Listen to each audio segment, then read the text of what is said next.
Justice Department is now appealing a federal judge's decision to toss the CDC's nationwide halt on evictions.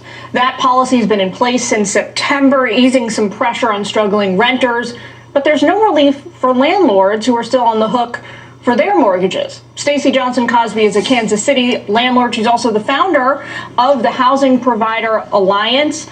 Stacey, what's happening here essentially in layman's terms is that the CDC has been expanding and extending this moratorium on evictions for a year now. Very helpful if you're a tenant who's lost a job or a business during the pandemic, but somebody's still footing the bill, right? And that someone is landlords across America.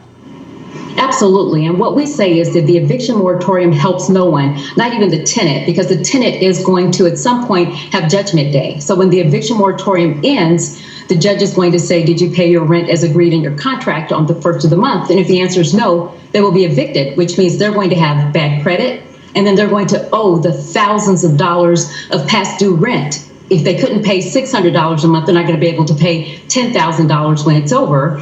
And so what we say is the eviction moratorium is wrong in every way, and that the answer and the true solution is rental assistance. And there are billions of dollars out there right now. So, Stacey, I had the Fox News Brain Room crunch some numbers before us ahead of the segment. Right now, over 20% of renters in America are behind on payments. Nationwide, that amounts to over 10 million renters who owe their landlords nearly $60 billion, $57.3 billion as of today.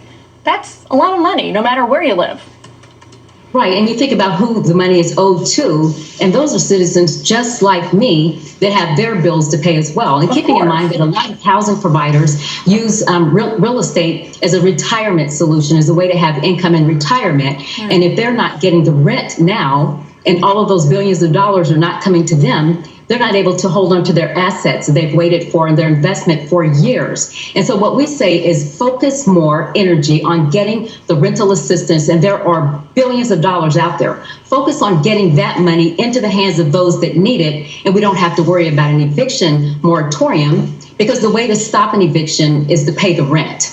And the money is there. And so we need them to focus on putting their energies there and getting the word out. And as we know that the word is not getting out very well, and then the process is really cumbersome, and they can spend a little time focusing on making it more streamlined and easier and quicker to get into the hands of those that need it. And then we can prevent all kinds of problems just by getting the rent paid. So tell us a little bit more, for those of us who aren't familiar, about rental assistance. Would that come from the federal government too, or does that come from the states, or what? Lay out the vision for us there. Well, if you think about it, the money that is actually available today, the $25 billion that we heard about that was passed by Congress in December, that money is on the streets right now. And the goal is to get that out into the hands of those that need it. And so what a lot of people are finding out, it goes from the federal government to the state and then local jurisdictions. It may go to cities, it may go to counties or various organizations, but there's a bottleneck in that information getting out to people that need to know. And that's where I think government should spend their time, instead of trying to extend an eviction moratorium, which is merely a Band-Aid. It's a temporary solution with an artificial date. Energy should all be towards getting that rental assistance, first of all, increased because we need more. And then secondly, to get the information out to people, and either housing providers, and we call ourselves that instead of landlords because it's more reflective of what we do. Housing providers, renters can actually apply. Either one can initiate it, but then the other person will need to follow up. Well, Stacey, thanks for laying it all out for us. Something to chew on, something for everyone to think about. Landlords are Americans too. Housing providers, as you call them, Americans with families and bills and medical expenses during the pandemic. Important to think about them. Stacey, so much. Thanks so much. People can reach us at the National Housing Providers Coalition, NHPC.org, for more information and to help us get the word out. You got it. Thanks, Stacey. Thank you.